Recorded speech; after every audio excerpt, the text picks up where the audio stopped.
So let's say for a high ticket program, if my program was, let's say, producing a podcast, my high ticket side of that, adding on a whole bunch of other stuff, the one that I've actually created is the actual podcast campaign that you're able to go through for 3 months, where it allows you to understand of like, how am I going to build up pressure for this podcast launch? How am I going to have a successful podcast launch where I create a self-liquidating offer, sort of like a tripwire, where it actually gets people to validate my product with them, but I'll sell to them on a webinar that they get access to from subscribing, incorporating in that lead magnet.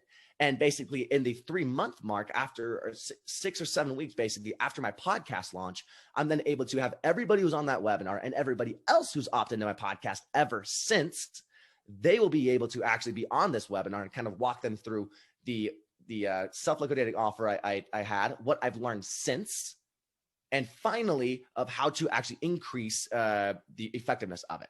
So that's what my high ticket offer is. It's a lot of different components, but a lot of those things is basically having somebody invest in your product before it even goes live. You can have that with, I can talk about that in my podcast right now. I even used it, of the fact that I'm giving away a lot of the core essences of it at yourpodcastfunnel.com. It's where actually I'm having this contest where I'm giving people incentives for giving me, for basically sending people my way of just subscribing to the podcast, just opting into this little challenge that I have.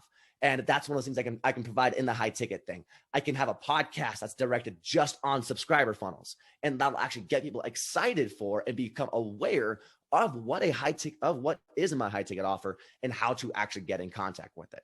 So this is kind of going to all be inside your funnel.